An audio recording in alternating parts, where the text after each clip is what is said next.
지난 시간에 예수님께서 12 사도들을 부르시고 둘씩 짝 지어서 마을들로 돌아다니게 하시면서 하나님 나라를 선포하게 하십니다. 그리고 그 예수님께서 그 제자들을 보내실 때에 귀신을 내어 쫓고 또 병을 고칠 수 있는 권능, 능력도 함께 주셨습니다. 그래서 제자들이 나가서 회개를 선포하고 또 귀신들을 쫓아내고 또 수많은 병든 자들에게 기름을 부어서 병을 낫게 하는 일을 했습니다. 우리 지난 말씀 12절 13절 말씀이죠. 한번 12절 13절 말씀 다 같이 한번 읽어보도록 하겠습니다. 시작. 그들은 나가서 회개하라고 선포하였다. 그들은 많은 귀신을 쫓아내며 수많은 병자에게 기름을 발라서 병을 고쳐 주었다. 여러분, 왜 예수님은 제자들에게 마을에 들어가서 먼저 회개를 선포하라고 말씀하셨을까요? 병든 자들을 먼저 고쳐주고 회개를 선포해도 되는 거 아닐까요? 만약 그렇게 하면 기적이 먼저 일어나면 더 많은 사람들이 예수님께 나오거나 예수를 믿지 않을까요? 그런데 왜 먼저 이렇게 병든 자들을 고치고 기적을 행하라고 말씀하시지 않고 회개를 선포했을까요? 다 이유가 있죠. 예수님께서 귀신을 쫓아내고 또 병든 자들을 고칠 수 있는 이 능력을 주신 것은 복음을 전할 수 있는 도구로 주신 것이지 그러한 신비한 능력이 진리가 아니라는 거예요. 왜냐하면 이런 신비한 어떤 기적적인 현상들은요, 꼭 예수님이 아니어도, 꼭 하나님이 아니어도 토속 신앙을 믿는 사람들 가운데서도 일어날 수 있는 현상 중에 하나가 이런 기적들이거든요. 우리 주변은 뭐 그런 기적이 일어났어, 뭐 그런 일들이 영상을 통해서도 방송을 통해서도 많이 접할 수 있는 것들이거든요. 그럼 진리가 뭐냐는 거예요. 진리. 기적이 진리가 아니라 진리는 회개하고 살아계신 하나님을 믿는 것입니다. 이게 진리예요. 그러니까 진정으로 회개한 사람에게는요, 귀신들이 떠나가고 병이 치유가 일어납니다. 진정한 회개함 없이 귀신을 쫓아내거나 또 병든 자들을 고쳐주어서 그들을 낫게 했을 때 다시 재발할 확률들이 상당히 많이 높아요. 그리고 또 더 악해질 수도 있다는 것이죠. 그러한 상황을 예수님은 마태복음 12장에 보면 분명히 말씀하십니다. 43절부터 45절 말씀에 다 같이 한번 읽어보겠습니다. 시작. 악한 귀신이 어떤 사람에게서 나왔을 때에 그는 쉴 곳을 찾느라고 물 없는 곳을 헤맸으나 찾지 못하였다. 그래서 그는 말하기를 내가 나온 집으로 되돌아가겠다 하고 돌아와서 보니 그 집은 비어있고 말끔히 치워져서 잘 정돈되어 있었다. 그래서 그는 가서 자기보다 더 악한 딴 귀신 7을 데리고 와서 그 집에 들어가 거기에 자리를 잡고 살았다. 그래서 그 사람의 나중 형편이 처음보다 더 비참하게 되었다. 이 악한 세대도 그렇게 될 것이다 라고 말씀하십니다. 그러니까 회개함 없이 말씀과 은혜로 채워지지 않은 신앙은 언제든지 귀신이 나갔다가도 다시 들어와서 여러분의 상황을 더 악화시킬 수 있다는 거예요. 그러니까 병을 고쳐주고 귀신을 쫓아주는 것이 중요한 게 아니라 그건 복음을 전할 수 있는 도구에 불과하다는 거예요. 그래서 예수님은 제자들에게 먼저 회개를 선포해라. 하나님의 나라를 선포하라 라고 말씀하십니다. 그 하나님의 나라를 받아들이고 회개를 받아들이면 회개하면 그 다음에 병든 자들을 고쳐주라고 예수님께서 말씀하시는 거예요. 그러니 우리는 날마다 회개하고 날마다 말씀을 내 영혼에 채워야 합니다. 예수님도 그래서 가는 곳마다 먼저 하나님의 나라를 선포하고 하나님의 나라에 대해서 가르치고 그 다음에 약한 자들, 병든 자들, 귀신 들린 자들을 고쳐주시더라는 것이죠. 자, 이렇게 제자들을 통해서 회개의 복음이 증거가 되고 또 수많은 역사들이 나타나자 어떤 현상이 일어났습니까? 그런 일들로 인하여 예수의 이름이 널리 퍼지더라. 이게 오늘 말씀의 시작이죠. 14절 말씀이에요. 우리 다 같이 한번 읽어보도록 하겠습니다. 시작. 예수의 이름이 널리 알려지니 헤롯 왕이 그 소문을 들었다. 사람들은 말하기를 침례자 요한이 죽은 사람들 가운데서 살아났다. 그 때문에 그가 이런 놀라운 능력을 발휘하는 것이다 하고 라고 말씀하고 있습니다. 자, 이 일로 인하여 경이로운 소문이 났어요. 뭐에 대해서? 예수 이름에 대해서. 자, 그러죠? 예수의 이름이 널리 알려지니 라고 말하고 있습니다. 뭐가 알려졌다고요? 뭐가 알려졌다고요? 예수의 이름이 알려졌습니다. 집에 계신 분들도 따라서 하세요. 크게 제가 질문할 때 집에 계신 분들만 뭐가 알려졌다고요? 예, 예수의 이름이. 여러분, 예수의 이름이 널리 알려졌다라는 말은요, 이전까지는 예수님께서 직접 귀신을 쫓아내 주시고 병든 자들을 고쳐 주시는 이적들을 행했는데, 이제는 예수님이 아니라 누구를 통해서도, 예수님의 제자들을 통해서도 동일한 능력이 나타나더란 것이죠. 그 제자들을 통해서 동일한 능력이 나타나요. 여러분, 제자들은 무엇을 사용했습니까? 예수님 직접 간 게 아니잖아요. 제자들이 뭘 사용했어요? 예수의 이름을 사용했습니다. 뭘 사용했다고요? 예수의 이름을 사용했어요. 예수라는 이름이 능력이라는 것이 세상에 드러나기 시작합니다. 아니, 예수의 이름을 쓰니까 병든 자들이 고침받아? 귀신이 떠나가? 도대체 저 이름이 뭐길래? 라는 것이죠. 여러분 한번 가가지고 장용성의 이름으로 병은 나아라 해보세요. 나오면 좋겠지만 아무리 여러분 사람의 이름을 가지고서 문재인의 이름으로 병은 나아라, 귀신아 떠나가라 해보세요. 떠나가나? 안 떠나요.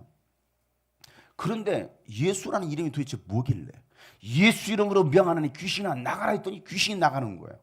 예수 이름으로 명하느니 병은 나아라 했더니 병이 낫는 거예요.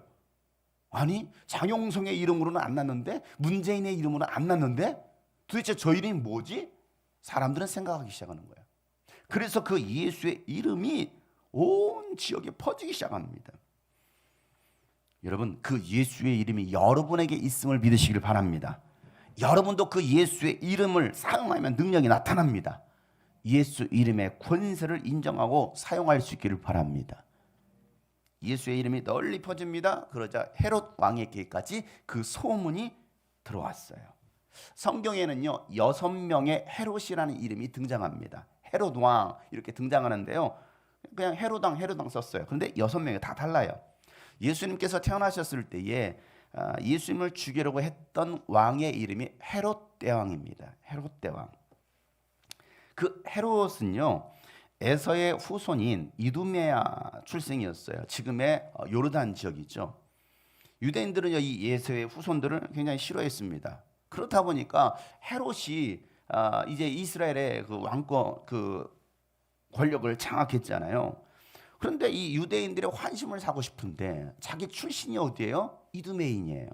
그러니까 유대인들이 별로 좋아하지 않는 사람이야.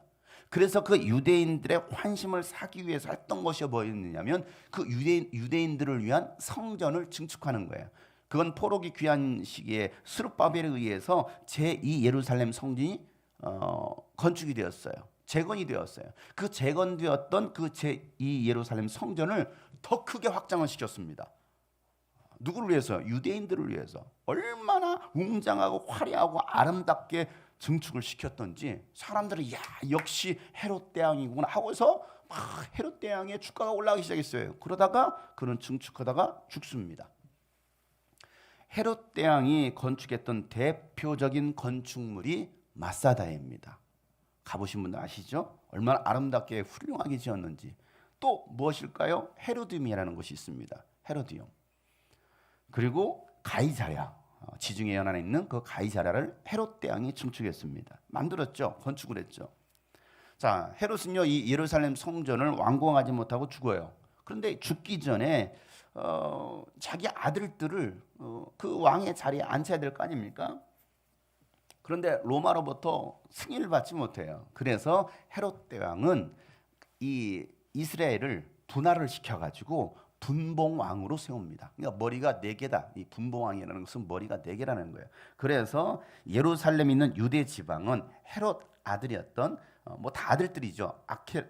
아켈라오가 이 예루살렘 유대 지역을 다스리게 하고, 또 갈릴리와 이 베레아 지역은 헤롯 안티파스가 다스리게 합니다. 그리고 헤롯 빌립은 이 골란 지역 북부 지역이죠. 갈릴리 북부 지역을 다스리게 하는 분봉왕으로 세웁니다. 그리고 이 헤롯 빌립 같은 경우는 로마 황제를 위해서 도시를 아름답게 건축하고 자신의 이름을 넣어서 그곳을 가이사랴 빌립보라고 지어요. 가이사랴 빌립보 여러분 저 가보셨죠? 그게 헤롯 빌립이 그 도시를 세워서 쉽게 말하면 로마 황자에게 바친 거예요. 이 도시를 황제에게 바칩니다. 자, 그럼 오늘 본문에 등장하는 헤롯은 누구냐 이것이죠. 헤롯 아켈라오, 헤롯 안티파스, 헤롯 빌립. 누구냐면 헤롯 안티파스입니다. 갈릴리 지역을 분봉왕으로 다스렸던 왕이 바로 헤롯 안티파스예요. 자, 이 헤롯 안티파스가 소문을 듣게 된 거예요. 무슨 소문을 들었느냐? 침례 요한이 죽었다가 살아났다라는 거예요. 죽었던 침례 요한이 살아 돌아왔다라는 것입니다. 그래서 이런 놀라운 능력들을 행한다는 것이죠. 그런 놀라운 능력들이 뭐였습니까? 예수님과 예수님의 제자들이 행했던 능력들이잖아요. 막 병든 자들 고치고 귀신을 내쫓고 막 죽은 자를 살리고 이런 수많은 기적들을 행하니까 침례 요한, 죽었던 침례 요한이 부활해서 돌아왔구나라고 예수님을 침례 요한으로 생각하는 거예요. 또 어떤 사람들은요, 예수님을 엘리야 선지자라고 말하기도 하고, 어떤 사람들은 옛 예언자 중에 한 사람이 돌아왔다라고 말하는 사람들도 있었습니다. 이러한 경이로운 소문을 헤롯 대왕이 들은 거예요, 안티파스가.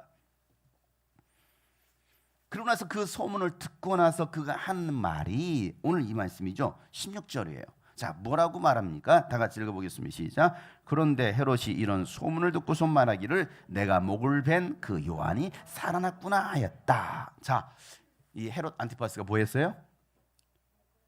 누구의? 요한의 목을 베었다라는 거예요.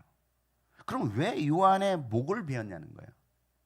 자기가 이 요한의 목을 베어서 죽였는데 예수님의 능력을 행하고 다니니까 아니 내가 죽였던 그 요한이 살아난 거야? 라고 생각하는 거예요. 그러면서 마가는요, 이 요한이 죽게 된 배경을 자세하게 기록하고 있어요. 17절부터 18절이 바로 그 이야기입니다. 다 같이 한번 읽어보겠습니다. 시작. 헤롯은 요한을 잡아오게 하여서 옥에 가둔 일이 있었다. 헤롯이 자기와 형제가 아닌 빌립이 아내 헤로디아 때문에 그렇게 했던 것이다. 헤롯이 그 여자를 아내로 맞았으므로 요한이 헤롯에게 형제 아내를 차지하는 것은 옳지 않다고 말했기 때문이다. 자, 이 헤롯 안티파스는 갈릴리와 이 베레아 지역인데요. 이 갈릴리 호수를 중심으로 해서 갈릴리와 이 베레아 지역, 그 베레아 지역의 분봉왕으로 다스렸었는데 이복 형제가 있었어요. 배달은 어머니죠. 이복 형제였던 이 빌립.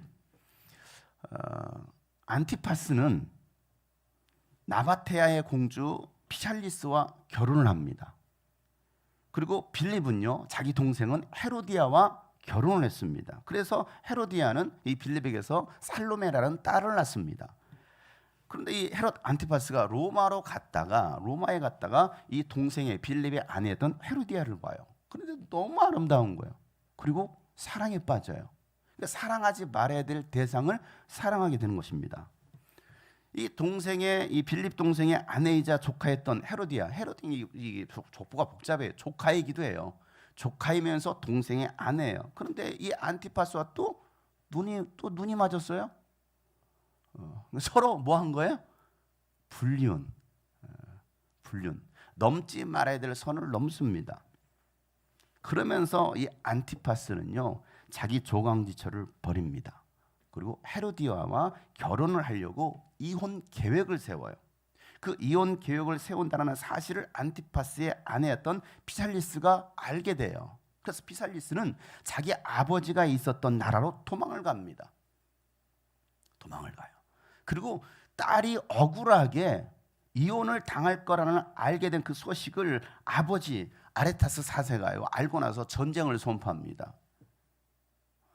뭐야, 내 딸을 갖다가 이혼시킨다고? 저놈과 싸워야겠다 하고서 전쟁을 선포해. 왜? 맞닿아 있으니까. 요르단과는 맞닿아 있으니까.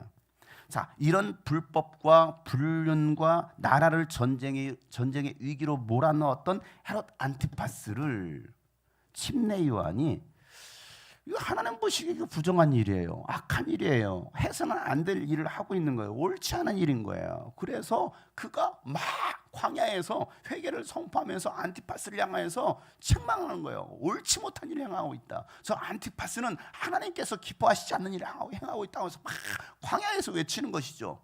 그 이야기를 누가 들었겠어요? 당연히 안티파스가 들은 거예요. 파티부스였을까?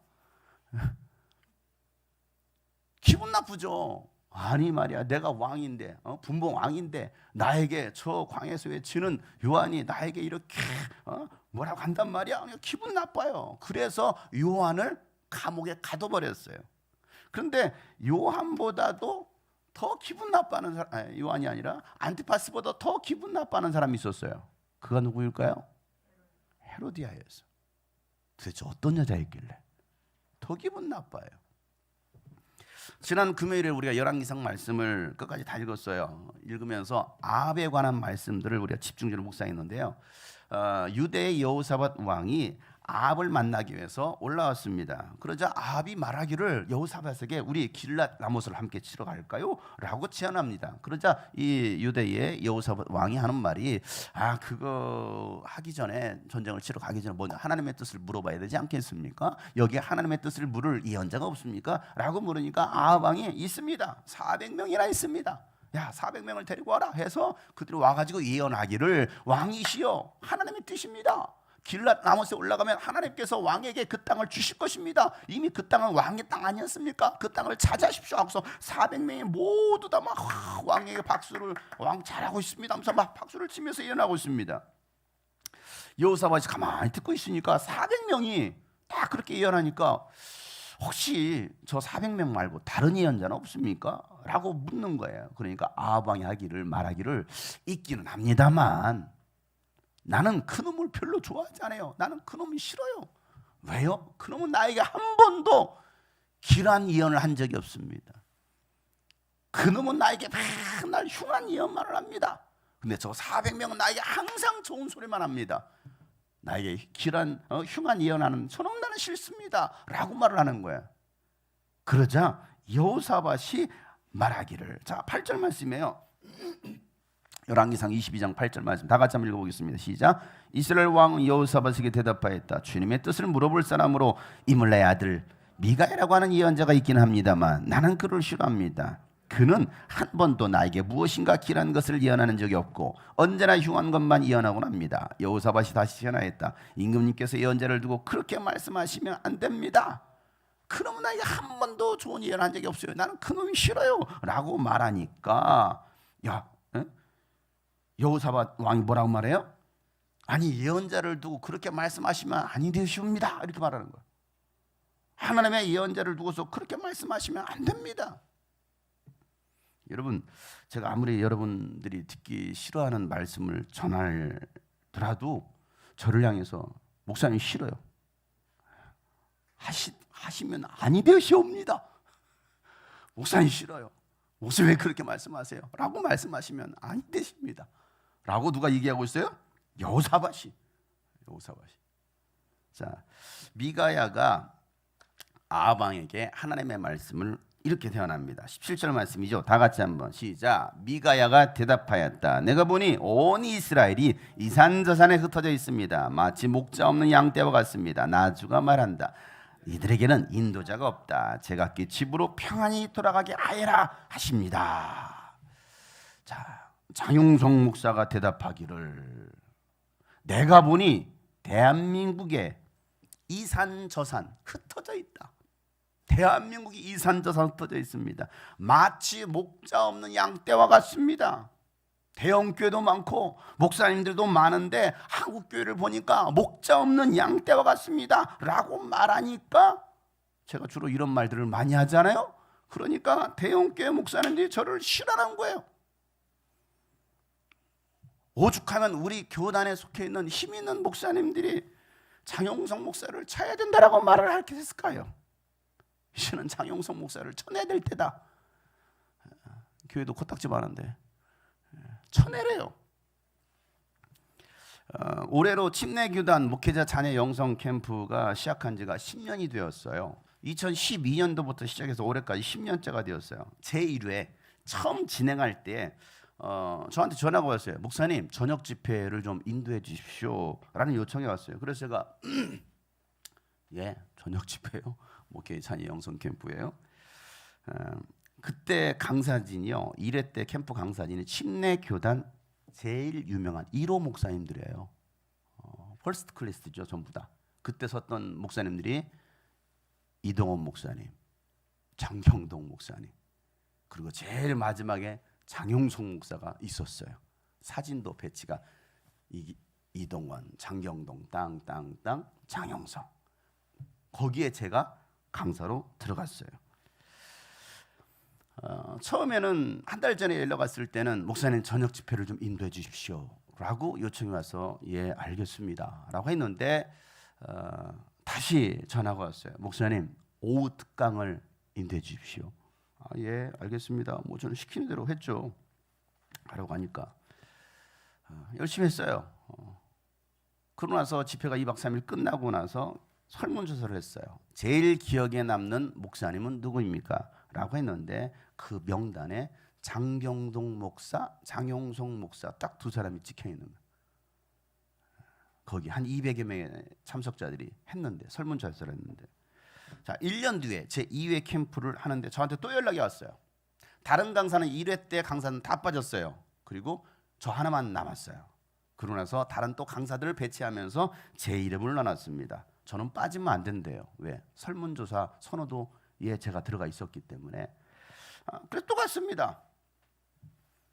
그 다음에 또 불렀어요. 그렇게 제가 5년 동안 갔어요.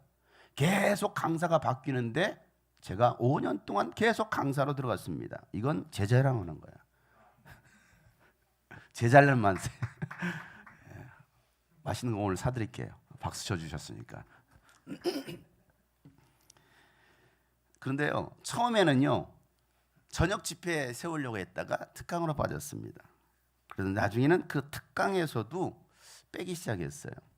왜냐하면 얼마나 선교 후원금을 많이 넣느냐에 따라서 저녁 집회 강사로 쓰게 되는 거예요. 그러다 계속 특강에서 빠지기 시작합니다. 근데 저를 강사에서 그 강사 명단에서 뺄 수가 없으니까 생각해보세요. 5년, 6년 동안 계속 갔으니까 뺄 수는 없는 거예요. 왜? 그 집회가 살아나니까. 그래서 뺄 수는 없겠고 목사님 오셔서 집회 후에 저녁 집회 두 번째 날 저녁 집회 후에 기도 인도를 해주실 수 있습니까? 20분 동안 기도 인도를 해달라는 거예요. 그 한참 우리 유스피전 캠프 하고 있는 기간이거든요. 바쁜데 근데 와서 또 20분 동안 기도 인도를 해달라고 하니까 뭐 살짝 기분은 좀 나쁘긴 했지만 아니야 그래도 내가 부름 받아서 기도 인도하고 그들과 함께 기도할 수 있는 것이 어디냐. 내가 그 청년들 청소년들을 생각해서 내가 가겠다라고 했어요. 내가 가겠습니다. 알겠습니다. 고맙습니다. 목사님 와주셔서 갔습니다. 그래서 먼저 일찍 가가지고 저녁 집회 다른 강사가 저녁 집회 인도하는 말씀을 듣고 있었어요. 뒤에 앉아가 이러고 듣고 있는데요. 그 시간에 참석했던 한 300명의 학생들, 청소년, 청년들이 말씀을 안 들어요. 필기하는 애들 몇 명 있고요. 나머지는 졸고 있거나 핸드폰 하고 있어요. 그 인지도 있는 목사님 와서 말씀을 전하는데도 집중을 하지 못하고 있습니다. 그렇게 1시간 반 정도 설교가 끝났습니다. 그러니까 저도 가만히 듣고 있는데 답답해요. 이게 마음이 그냥 뭐 하나 고구마 먹다가 이 얹힌 것처럼 마음이 답답해요. 딱 설교가 끝나고서 제가 올라갔어요. 맨 앞줄에는요, 이쪽 라인은요, 총회장, 우리 교단의 총회장 목사님, 그다음에 임원진들, 그리고 이제 그 행사 주관하는 목사님들이 쫙 안수해 주려고 이제 기도시 마지막 저녁 집회니까 기도에 안수해 주려고 앉아 있었습니다. 제가 올라와 가지고 마이크를 딱 잡고 와 가지고 마이크를 딱 잡고서 학생들, 청년들, 목회 자인들이잖아요. 보면서 이런 질문을 했어요. 니들 여기 왜 왔니? 라고 물었어요. 니들 여기 왜 왔니? 나이키 신발 준다니까 왔어? 거기 참석자 나이키 신발 신상으로 싹 주거든요. 선물도 주거든요. 용돈도 주거든요. 왜? 용돈 준다니까 왔어? 왜? 회비가 공짜니까 왔니? 제가 이렇게 얘기를 했어요. 정말 던지듯이. 그러면서 또 한 가지 질문합니다. 니들 구원의 확신은 있어? 목사 아들이잖아. 목사 딸이잖아. 천국은 갈 수 있어? 니들 예수 믿니? 라고 묻기 시작했어요. 니들 교회 작잖아. 너희 교회 미자리 교회지? 상가교회지? 개척교회지? 부모님 가난하잖아. 그래서 니들이 원하는 거 어렸을 때부터 들어주지 않았잖아. 아니, 니들 다른 교회 가고 싶어도 갈 수 없잖아. 아빠가 목사님인데. 또 니들 교인들 눈치 보잖아. 목회자 자녀라는 것 때문에. 하기 싫어도 한결이 드럼 쳐야 되잖아. 목사 아들이란 죄로. 늘 외로웠지? 힘들었지? 이렇게 딱 말했는데요. 한 2, 3분 동안 이렇게 얘기했어요. 이제라도 기도해야 되지 않겠어? 하나님 제발 만나주세요 했는데요. 애들이 갑자기 훌쩍훌쩍 하기 시작하는 거예요. 소리 지르지도 않았어요. 이 몇 마디 던졌어요. 그리고 또 한마디 있습니다. 야, 큰 교회 목사님 애들들은 여기 안 와 있어.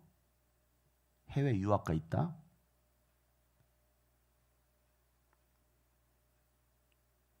큰 교회 목사님 아이들은 여기 올 이유가 없어. 나이키 신발 안 받아도 돼.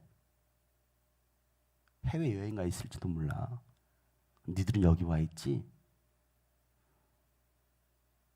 펑펑 통곡하기 시작해요.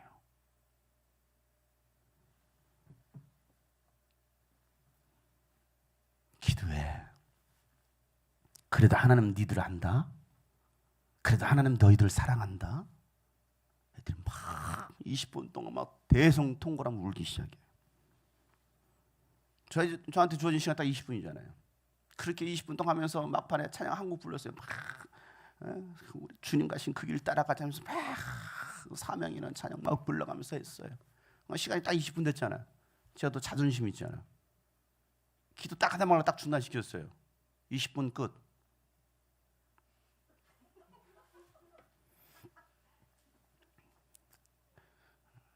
(20분) 끝. 나한테 주어진 시간은 20분이야 얘들아. 그만할까? 저기 교단 총무 목사님이 뒤에 서 있었어요. 총무 목사님이 뒤에서 눈치 주고 있는데 어떻게 그만할까? 애들이 더 해요. 근데 갑자기 총무 목사님 보면서 째려보는 거야. 애들이 막 눈치 주는 거죠. 이렇게 막 불화살을 막 쏘는 거야. 막 레이저를 쏘는 거야. 그러니까 총무 목사님이 더 하라고 저한테 사인을 줘서 야 좋다 야 20분만 더 하자. 그래서 또 막 그때부터 막 정말 열정적으로 회개하고 막 울면서 막 찬양하고 막 뛰면 찬양했습니다. 그렇게 해가지고 40분인가 했어요. 40분.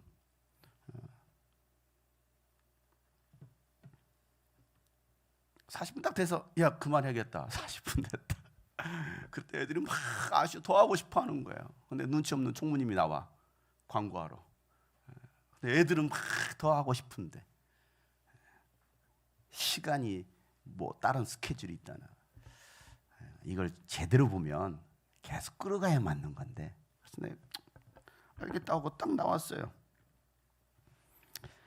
기도회 끝났는데요. 이 청년들의 눈빛이 살아있어요. 살아났어요. 그 전까지 다 이러고 있었거든요. 그런데 그냥 집회 한 번 했을 뿐인데 애들이 막 표정이 살아있어요.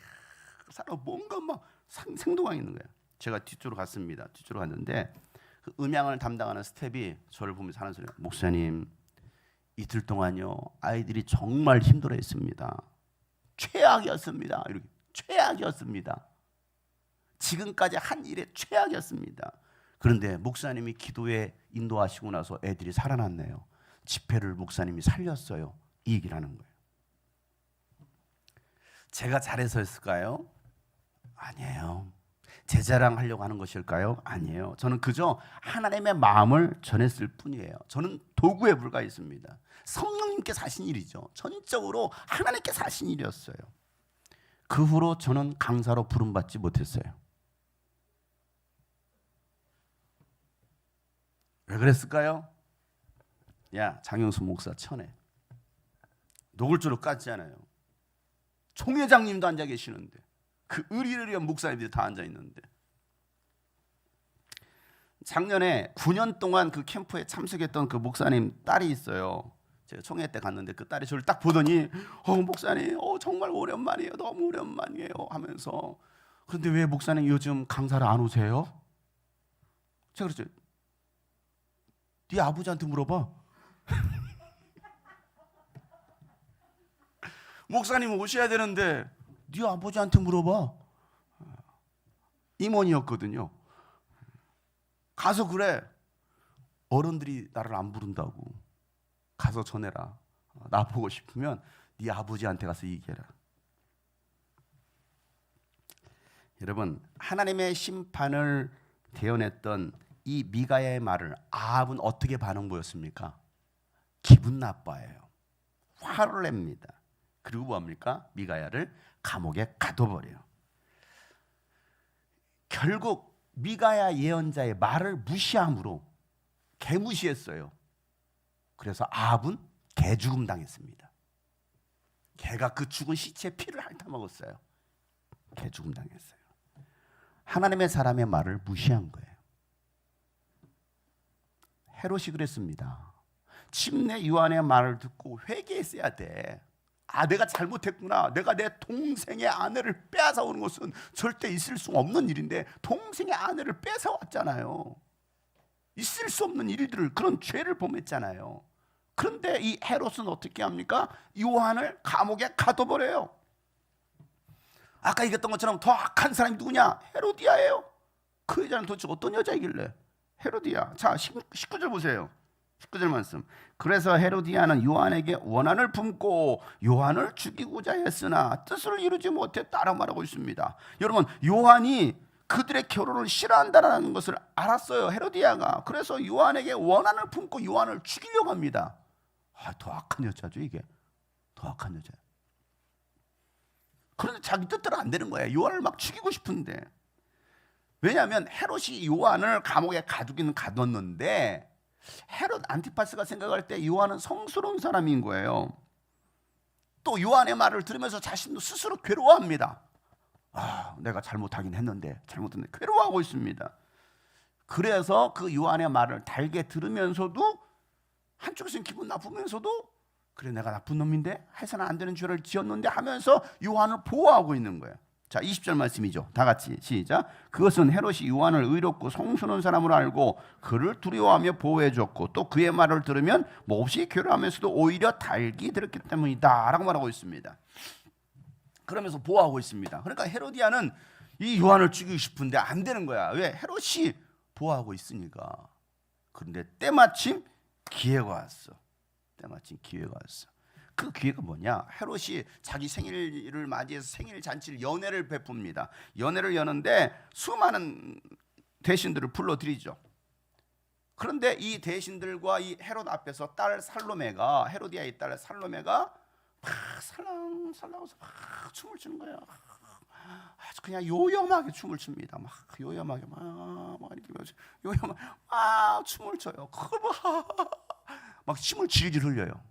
왜 그러느냐? 이 헤롯은 또 이 살로메를 또 좋아하기 시작했어요. 무슨 집안이야 이게? 아주 개판. 이건 이런 막장도 없잖아요. 이런 막장 불륜 드라마가 어디 있습니까? 동생의 아내를 뺏어왔는데 이제는 그 동생의 자기 아내의 딸을 또 좋아하고 불륜의 관계를 또 유지하려고 하고 있어요. 그러니까 막 좋아하니까는 막 시침을 칠, 야 딸아, 내가 너에게 무엇 해줄까? 네가 원하는 것이면 소원을 말해봐 하면서 막 네가 원하는 건 나라의 절반까지도 줄게. 여러분, 자기 딸, 자기 친딸도 아니잖아요. 그런데 헤로디아의 딸에게 나라의 절반까지도 주겠다라는 그 발언은 여러분 어떤 발언입니까? 그 정도로 이제는 누구를 쳐내요? 헤로디아를 쳐내고 너는 내 거야 라고 지금 말을 하고 있는 것과 똑같은 장면인 거예요. 자, 그러고 나서 살로메가 엄마한테 갑니다. 엄마, 우리 헤롯 왕께서, 아바마마께서 나에게 나라의 절반까지도 준다고 하는데 소원을 말해보라고 하는데 무엇을 말하면 좋을까요? 라고 말하니까 헤로데가 때는 이때다고 해서 야, 가서 감옥에 갇혀 있는 요한의 목을 베어달라고 해라. 알았어요 엄마. 가가지고 왕이시여, 나의 소원은요 요한의 목을 원합니다. 그 말을 딱 듣고 나서 자, 26절 말씀 보겠습니다. 26절 시작. 왕은 마음이 몹시 괴로웠지만 맹세한 것과 거기에 함께 앉아있는 사람들 때문에 소녀가 달라는 것을 거절할 수 없었다. 자, 달라고 하니까, 살로메가 달라고 하니까 자기가 말은 했잖아요. 괴로워하면서도 무한 것 때문에, 맹세한 것과 또 함께 앉아있는 사람들 때문에. 살로메가 달라고 한 것을 거절할 수 없어서 요한의 목을 베어서 가져오라고 합니다. 그래서 쟁반에다가 이 요한의 목을 가지고 살로메에게 줍니다. 그 살로메는 또 뭐합니까? 자기 엄마한테 갖다 주는 거예요. 이게 얼마나 악한 모녀지간이에요. 여러분, 헤롯의 잘못이 뭐였어요? 헤롯의 잘못 무엇이 문제입니까? 총체적인 문제예요. 총체적인 잘못, 뭐 하나 빼놓을 거 없이 다 잘못하고 있어요. 자, 불륜을 저질렀어요. 불법을 저질렀습니다. 하나님의 사람의 말을 듣지 않았습니다. 또 잘못 맹세했어요. 하지 말아야 될 맹세했습니다. 그리고 사람들이 보고 있다라고 그 체면 때문에 뭐 했어요? 하나님의 사람을 죽여버린 거예요. 죽이지 말아야 될 사람을 죽인 것입니다. 마음에 내키지 않는데도 체면 때문에 죽인 거예요. 왕이 한 말 때문에, 체면 때문에. 여러분, 체면이 사람을 망하게 만듭니다. 체면이 뭐가 중요하다고? 그러면 체면 차려야지. 체면 차려야지. 그 체면 때문에, 여러분, 체면보다 중요한 것은 하나님께서 주시는 내면의 소리입니다. 체면이 겉으로 보여지는 게 중요한 게 아니에요. 내 내면에서 뭐라고 하나님께서 말씀하시냐고요. 여러분, 체면 때문에 신앙생활 하지 못하고 순종하지 못하는 사람들이 많이 있습니다. 잘못된 맹세 때문에 교회 나오지 못하고요, 영적 신앙생활 하지 못하는 사람들도 있습니다. 잘못된 것이라면 과감하게 끊어버리고 다시 시작해야 되는 거예요. 하나님의 음성을 듣고 회개함으로 다시 시작해야 됩니다. 그러면 살아요. 헤롯은 그렇게 하지 않았어요. 하나님의 말씀을 듣지 않았습니다. 책망의 말씀을 들었고 기분 나빠했습니다. 자기가 원하는 것을 방해한다라고만 생각했던 거예요. 그래서 하나님의 사람을 죽이는 그런 씻을 수 없는 죄를 지었습니다. 체면이 되지 뭐라고. 사람들 눈치 보느라고 하나님이 싫어하는 일을 행하고 있더라는 거예요. 여러분 어떻습니까? 여러분 어때요? 오늘날 코로나로 인해서 일상생활이 완전히 바뀌었어요. 딱 1년 지났잖아요. 지난주로 1년 지났습니다. 완전히 바뀌어서 코로나 이전과 이후의 삶이 완전히 바뀌었습니다. 특히나 교회를 바라보고 기독교인을 바라보는 시선은요, 예전에도 나빴지만 더 나빠졌어요. 최악입니다. 최악이에요. 이젠 기독교인이라는 이유 때문에, 기독교인이라는 것 때문에 취업에서 배제되는 일도 있어요. 너 기독교인이야? 너 채용하지 않을 거야. 그것도 북한이 아니라 한국에서 일어나고 있습니다. 대면 예배했다고 교회가 폐쇄되고, 찬양과 통성기도 했다고 신고해요. 교회에서 지금 찬양 소리내서 찬양하는 거 통성기도 불법입니다. 아시고 가셔야 돼요, 여러분. 여러분 지금 불법을 행하고 있는 거예요.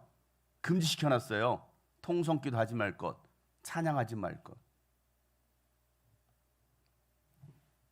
이게 왜 불법이냐고요? 언론과 정부는요, 교회와 기독교인이 코로나 확산의 주범인 것처럼 거짓 보도를 일삼아왔습니다. 서로 감시하겠습니다. 미워하고 분열이 일어나도록 조장을 해왔어요. 1년 동안. 그 사이에 믿음이 연약했던 교인들은요, 교회를 떠났고 믿음에서 떠났습니다. 사람들 눈치 때문에. 교회 갔다 왔어? 아직도 교회가? 눈치 보이잖아요. 그 눈치 때문에 결국은 교회와 거리를 뒀습니다. 그래서 결국 믿음이 파산을 당해버렸어요. 뭐 때문에? 체면 때문에, 눈치 때문에. 그런데요, 그런 가운데서도 믿음을 끝까지 지키고 믿음을 더욱 굳세게 한 사람들도 있었다라는 거예요. 바울은요, 디모데에게 이렇게 명령합니다. 디모데전서 1장 19절 말씀에 보면 믿음과 선한 양심을 가지십시오. 뭘 가지라고요? 믿음을 가지라는 거예요. 뭘 가져요? 선한 양심을 가지라는 거예요. 여러분 믿음을 가지시길 바랍니다. 선한 양심을 가지시길 바랍니다. 어떤 사람들은 선한 양심을 버리고 그 신앙생활에 파선을 당하였다라고 말하고 있습니다. 선한 양심을 버려버린 거예요. 그리고 신앙생활에 파선당했어요. 마치 헤롯 왕처럼.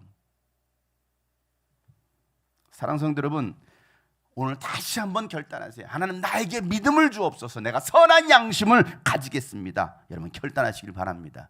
신앙생활에 파선을 당하는 사람이 아니라 믿음을 더욱 굳세게 세울 수 있는 여러분 되시기를 예수 이름으로 축복합니다. 여러분 세상을 향하여 당당한 그리스도인이 되세요. 나 예수 믿는 사람이라고, 나 기독교인이라고, 이게 당당한 거예요. 여러분 불법과 불의를 보고서 정의를 선포할 수 있는 여러분 되시기를 주의 이름으로 축복합니다. 대통령부터 공정한 사회를 만들겠다고 국민들 앞에서 서약을 했어요. 그런데 지금의 나라를 보세요. 분열과 더욱 불공정한 나라가 되어버렸습니다. 불법을 감추기 위해서 또 다른 불법을 만들어낸 사회가 되어버렸어요. 지금 이 사회가 한 번도 경험해보지 못한 대한민국을 만들겠습니다. 그랬더니 정말 그런 나라가 되었어요. 한 번도 경험해보지 못한 나라가 되어버렸습니다. 덕분입니다. 이 나라가 이렇게 된 거 덕분입니다. 여러분 정치로 사람이 바뀌지 않습니다. 권력, 공권력으로 사람이 달라지는 게 아니에요. 종교로도 사람이 바뀌지 않습니다. 나라를 바로 세우고 가정을 바로 세울 수 있는 것은 오직 하나님의 말씀밖에는 없습니다. 여러분을 바로 세우기를 원하신다면, 이 나라와 여러분의 가정을 바로 세우기를 원하신다면 하나님의 말씀으로 들어가시길 바랍니다. 악한 인간의 죄성은요, 하나님의 말씀을 들으려고 하지 않아요. 아무리 말해도 듣지 않으려고 합니다. 오히려 그렇게 말하는 사람을 처단시키는 거예요. 죽이는 거예요. 감옥에 가둬버리는 겁니다. 교회를 폐쇄시켜버리는 것입니다. 그리고 하나님께서 싫어하는 일들만 찾아서 골라서 합니다. 하나님을 대적하는 일들만 하고 있습니다. 그러다 결국 망하는 거예요. 나라든 가정이든 교회든 결국 망하는 것밖에 없어요. 그러나 우리가 하나님의 말씀을 귀담아 듣고 하나님께서 원하시는 그러한 삶을 살아간다면 하나님은 다시 이 나라를 세워주시고 여러분의 가정을 세워주실 줄을 믿습니다. 세상의 유일한 소망은 예수 그리스도입니다. 공의와 정의는 오직 하나님 안에 있습니다. 여러분 진정한 크리스찬만이 세상을 바꿀 수가 있어요. 예수 그리스도의 제자만이 여러분 세상을 맑게 할 수 있습니다. 아모스 선자 5장 24절에 보면 아모스 선자 이렇게 말을 합니다. 너희는 다만 공의가 물처럼 흐르게 하고 정의가 마르지 않는 강처럼 흐르게 하여라 라고 말씀하고 있어요. 공의가 물처럼 흐르는 거예요. 맑은 물처럼.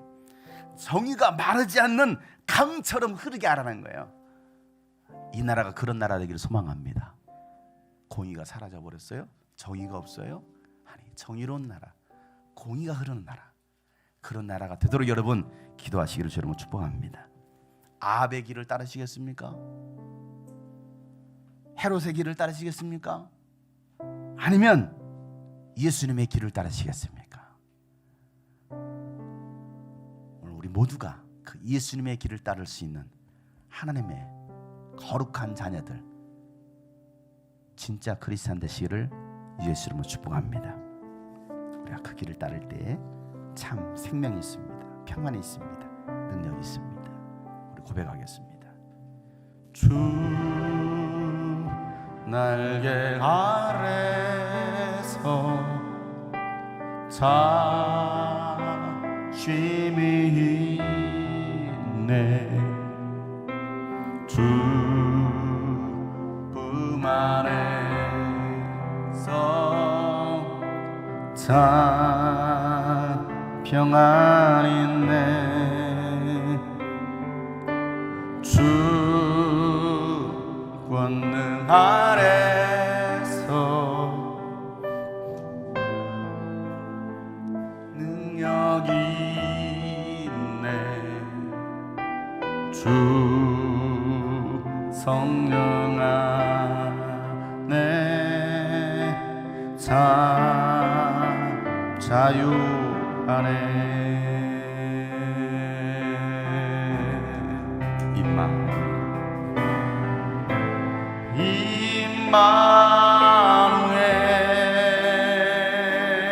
임마누엘 주 나와 함께 하시며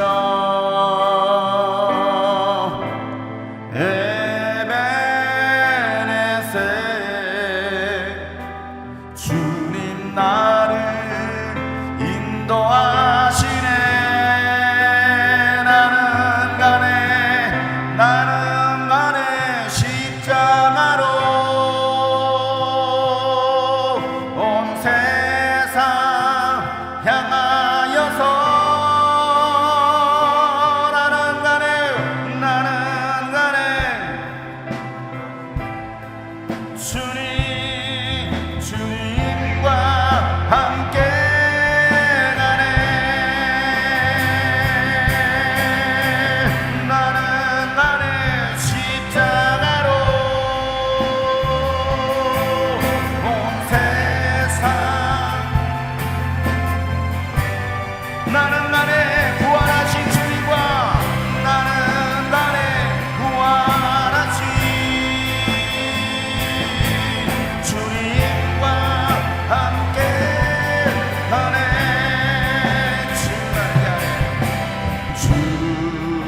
가운데 주의 평강이 있기를 축복합니다. 주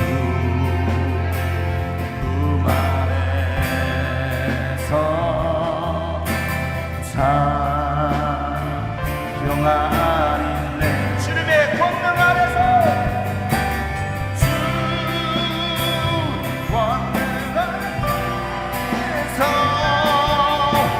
산 능력이 있네. 주 성령 안에 사요 안에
향하여서 나는 안에 부활하신 주님과 함께 가네. 주님과 함께 가네. 주님과 함께 가네. 주님과 함께 가네.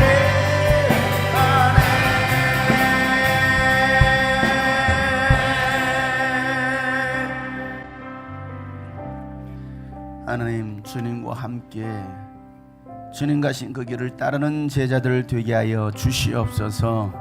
아합의 길을 따라가는 자들, 헤롯의 길을 따라가는 자들이 아니라 예수님의 길을 따르는 자들 되게 하여 주시옵소서.